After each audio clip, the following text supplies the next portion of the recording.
Hi, welcome to another episode of Once Upon a Screen Time. Today I'll be reviewing and also telling, in fairy tale style of course, the pilot episode of Orphan Black. So sit back, relax, and enjoy.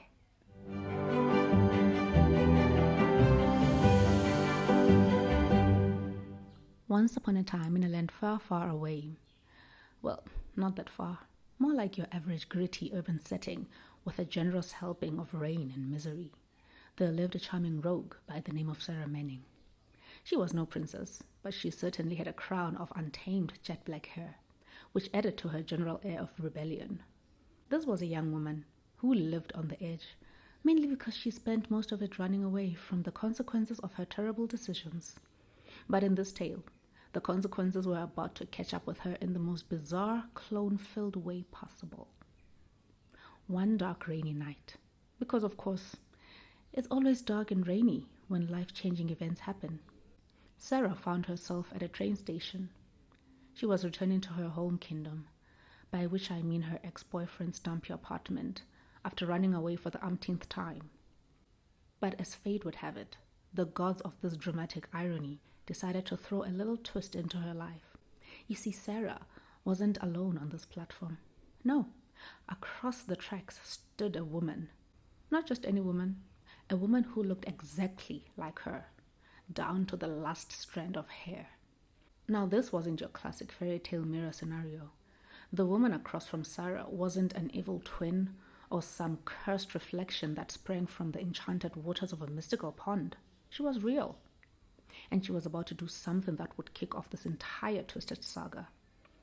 Without as much as a hey, we look identical, isn't that weird? She dramatically threw herself in front of the oncoming train.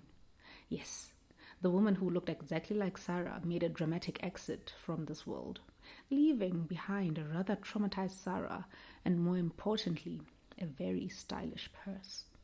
Now, in most fairy tales, the heroine would see this as a cautionary tale and walk away from the cursed purse as fast as possible. But not Sarah. Nope. She saw an opportunity to steal the purse. Because, as all streetwise fairy tale heroines go, never waste a good tragedy if it can somehow help you escape your own problems. As Sarah rummaged through the contents of the bag, she realized that this was no ordinary purse.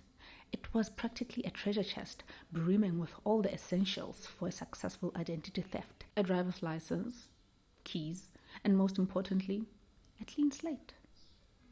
The woman was Beth Childs, and Sarah, quick as a fox, decided to do what any responsible adult would do in this situation. She assumed Beth's identity. After all, what could go wrong when you start pretending to be the person who just dramatically ended their own life? Before Sarah knew it, she was navigating Beth's sleek and organized life, which was a far cry from her own chaotic one. If Beth was a classic glass of wine, Sarah was a shot of tequila followed by bad decisions. But for now, she could enjoy the perks, like access to a fancy apartment and some nice clothes. It was almost like Cinderella, except instead of a fairy godmother and talking mice, Sarah's transformation came courtesy of identity theft and sheer desperation. For starters, Sarah quickly realizes that Beth wasn't just some unlucky commuter with a bad day. No, she was a police officer. Yes, our street rogue accidentally becomes a cop. And here's where the fun really starts.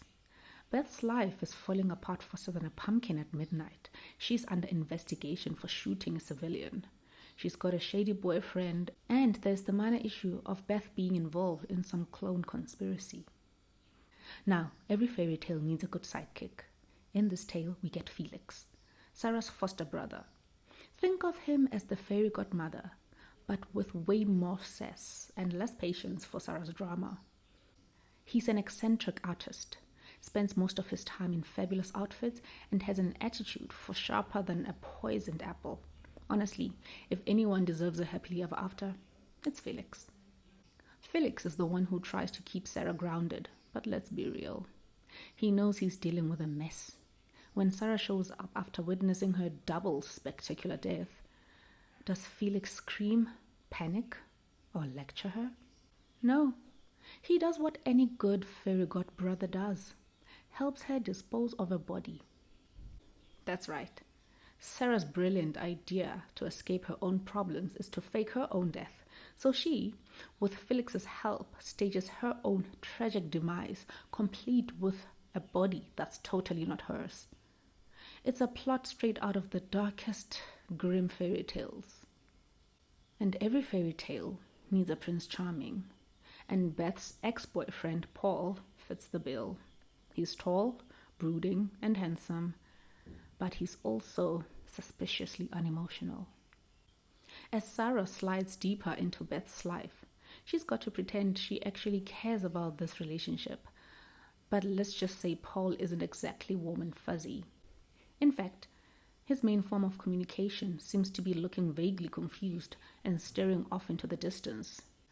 Paul seems like he's hiding something. Of course, in a tale this dark, everyone's hiding something. But Sarah isn't too bothered. She's more focused on figuring out how to juggle Beth's life, deal with the fact that she's a clone, and maybe, just maybe, not die in the process.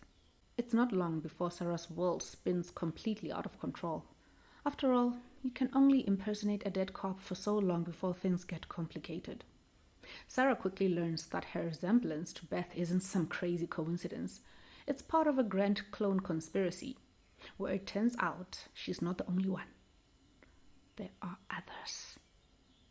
The first major clue comes when a woman named Katya shows up, looking exactly like Sarah and Beth, but with a different accent and a whole different set of problems.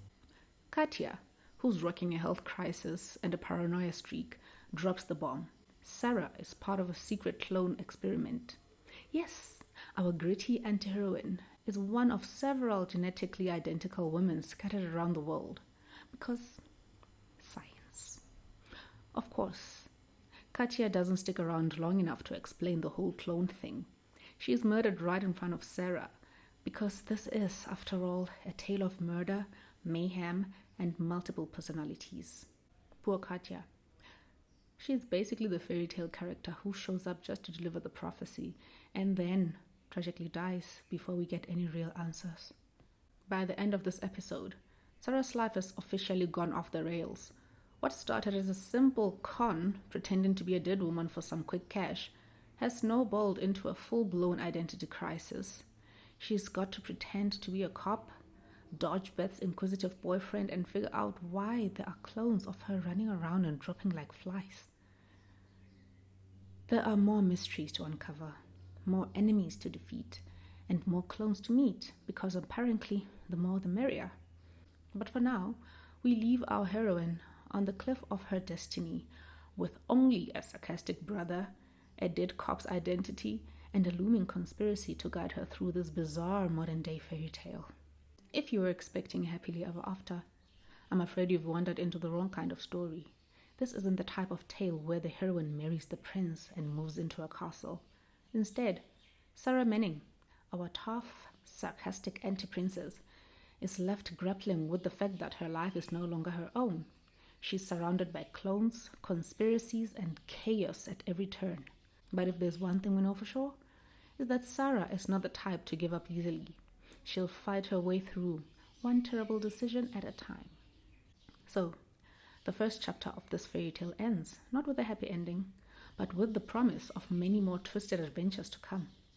Hold on to your magic wands, or in this case, your DNA samples, because in the world of Orphan Black, the real story has only just begun.